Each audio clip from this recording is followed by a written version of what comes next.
एक बार मिल करके ओम का उच्चारण करेंगे।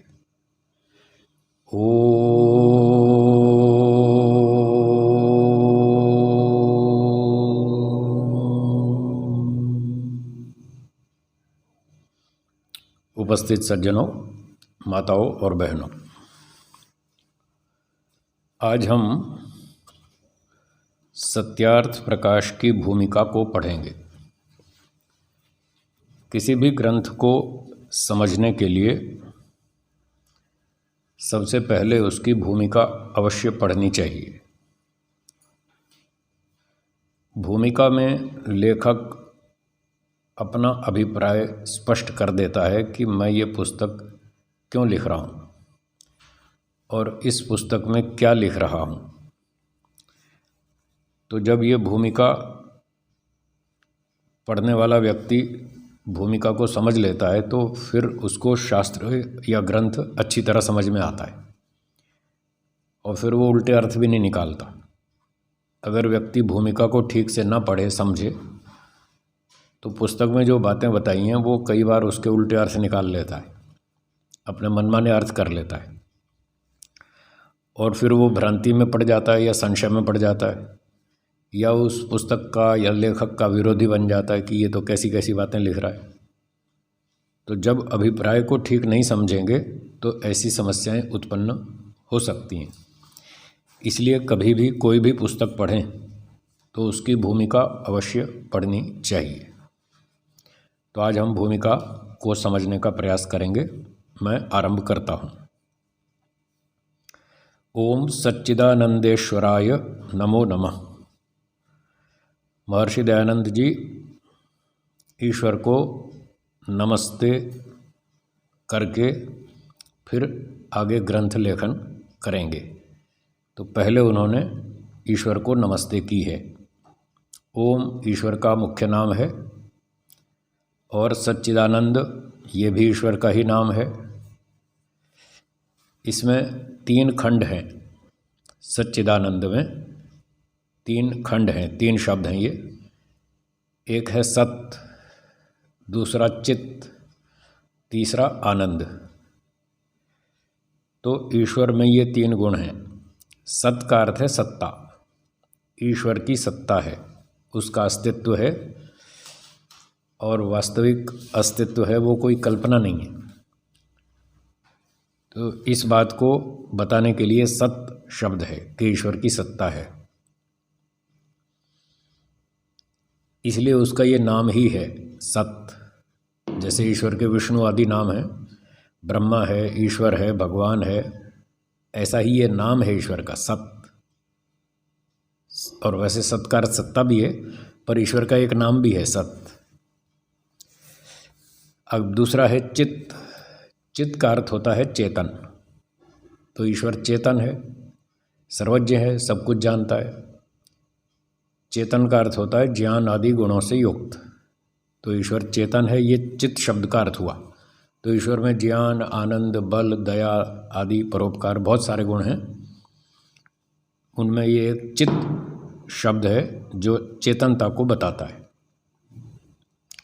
2 प्रकार के पदार्थ होते हैं, एक जड़ होते हैं, दूसरे चेतन।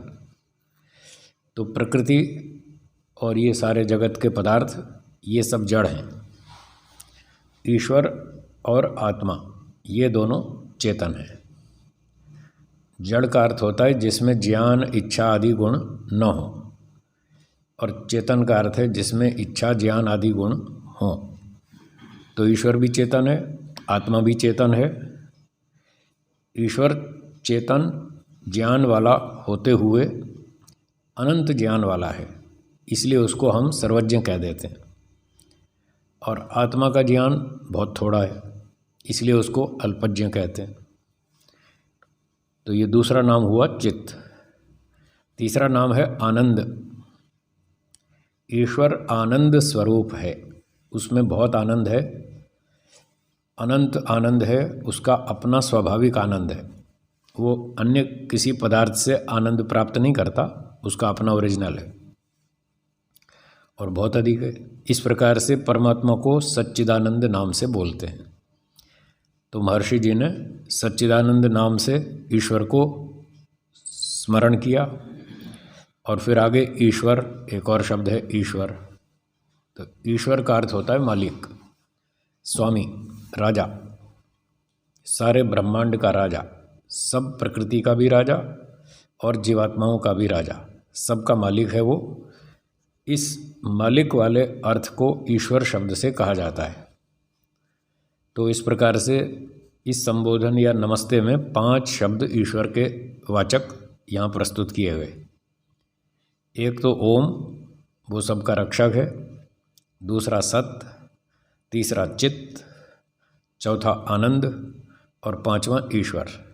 इस प्रकार से 5 नामों से ईश्वर का स्मरण करते हुए नमो नमः 2 बार नमः नमः शब्द का प्रयोग किया। तो जब 2 बार नमः नमः बोलते हैं तो इसका अर्थ है बारंबार नमस्ते, बार बार उसका हम सत्कार करते हैं, सम्मान करते हैं।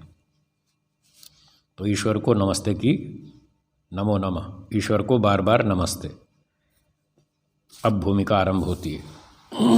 भूमिका। जिस समय मैंने यह ग्रंथ सत्यार्थ प्रकाश बनाया था, उस समय और उससे पूर्व संस्कृत भाषण करने, पठन पाठन में संस्कृत ही बोलने और जन्मभूमि की भाषा गुजराती होने के कारण से मुझको इस भाषा का विशेष परिज्ञान न था। इससे भाषा अशुद्ध बन गई थी। तो ये जो अब लिख रहे हैं महर्षि दयानंद जी, ये सत्यार्थ प्रकाश का द्वितीय संस्करण है। इससे पहले भी एक बार सत्यार्थ प्रकाश छापा था, वो पहला संस्करण था। तो जब पहला संस्करण बनाया तो उस संदर्भ में कह रहे हैं, उस समय मैं संस्कृत भाषा में बोलता था, पढ़ना लिखना सब संस्कृत में था, और इस पुस्तक के लिखने से पहले भी संस्कृत में ही सब पठन पाठन चलता था। एक कारण ये, और दूसरा मेरी जन्मभूमि की भाषा गुजराती थी, तो इसलिए जो हिंदी भाषा है इसका अभ्यास कम था। पहले मैं हिंदी बहुत अच्छी तरह से नहीं जानता था, इस कारण से मुझको इस भाषा का विशेष परिज्ञान न था। इस भाषा मतलब हिंदी भाषा का विशेष ज्ञान नहीं था। संस्कृत और गुजराती ये चलती थी, जिससे कि भाषा अशुद्ध बन गई थी। अब भाषा ठीक से नहीं जानते थे तो भाषा में त्रुटियां आ गई। अच्छा, अब भाषा बोलने और लिखने का अभ्यास हो गया है।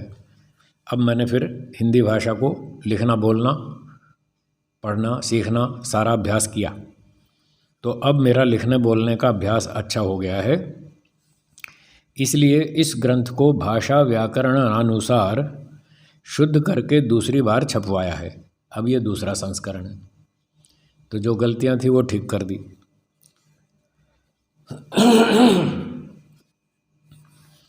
कहीं कहीं शब्द वाक्य रचना का भेद हुआ है, सो करना उचित था, क्योंकि इसके भेद किए बिना भाषा की परिपाटी सुधरनी कठिन थी। तो कहीं कहीं थोड़ा सा संशोधन किया है, वाक्य रचना को भी थोड़ा बदला है, शब्द भी कहीं बदले हैं, वो करना आवश्यक था। उसके बिना वो भाषा ठीक नहीं होती, इसलिए थोड़ा चेंज किया और अब ठीक भाषा बन गई। परंतु अर्थ का भेद नहीं किया है। अर्थ वही है जो पहले संस्करण में था, बातें सारी वही हैं, अभिप्राय वही है, सिर्फ शब्दों का हेरफेर किया है, शुद्ध किया है।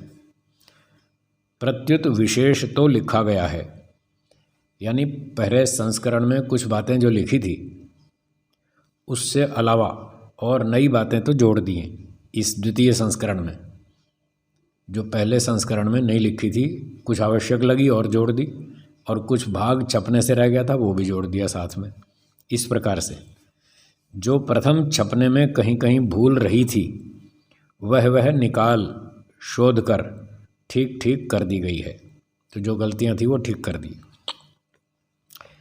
यह ग्रंथ 14 समुल्लास अर्थात 14 विभागों में रचा गया है। तो इसके 14 विभाग हैं जिसको समुल्लास नाम दिया है। समुल्लास शब्द का अर्थ क्या है? सम, उत और लास, ये 3 टुकड़े हैं, तीनों को जोड़कर समुल्लास शब्द बनता है।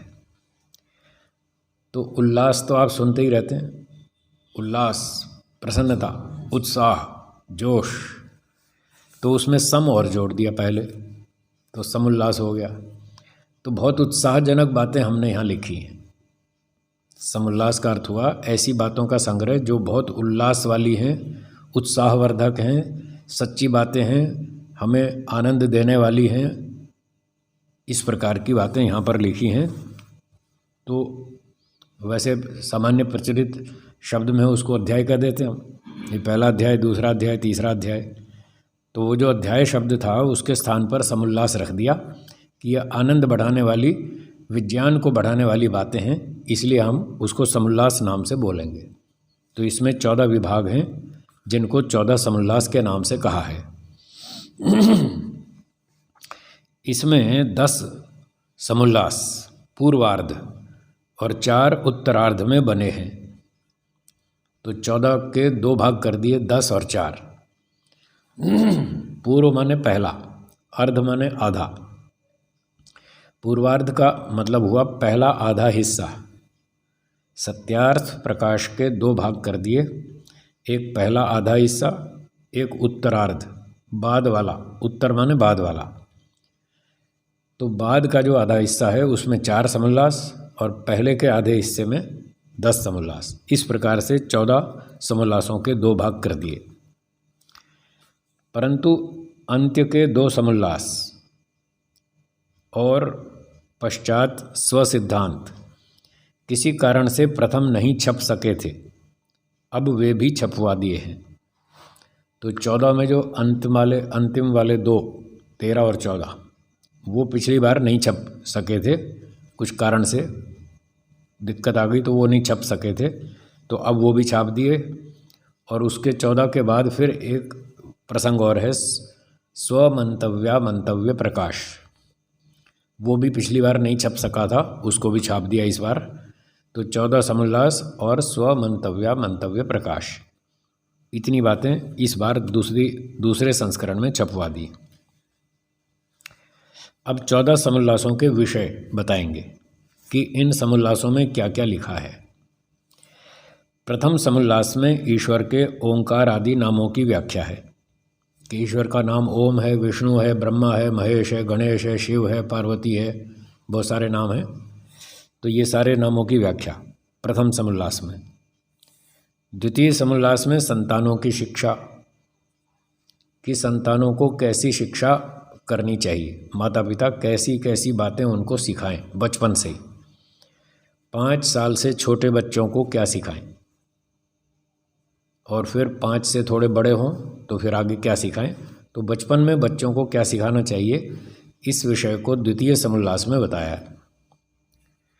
तृतीय समुल्लास में ब्रह्मचर्य, पठन पाठन व्यवस्था, सत्यासत्य ग्रंथों के नाम और पढ़ने पढ़ाने की रीति, ये तीसरे समुल्लास में कि ब्रह्मचर्य के क्या नियम हैं, ब्रह्मचर्य का पालन करना चाहिए, ब्रह्मचारी को क्या क्या पढ़ना चाहिए, पठन पाठन व्यवस्था, क्या पढ़ना चाहिए, कितने समय में पढ़ लेना चाहिए, पढ़ाने वाले अध्यापक कैसे हों और वो क्या क्या विषय पढ़ावें, ये सारी व्यवस्था।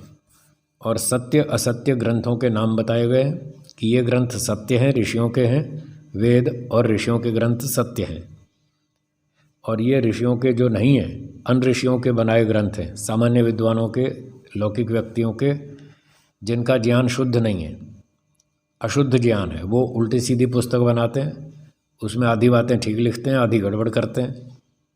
कोई 20% गड़बड़ करता है, कोई 30%, कोई 40%, तो वो असत्य मिश्रित ग्रंथ हैं, तो वो नहीं पढ़ने चाहिए। ये सारी चर्चा वहाँ तीसरे समुल्लास में बताई है। और पढ़ने पढ़ाने का ढंग बताया कि 2 वर्ष में ये विषय पढ़ लो, 3 वर्ष में ये पढ़ लो, 5 वर्ष में ये पढ़ लो, 4 वर्ष में ये पढ़ लो, टोटल सारी पढ़ाई इतने साल में हो जाएगी। तो ये सारा पढ़ने पढ़ाने का ढंग, रीति वहाँ बताइए।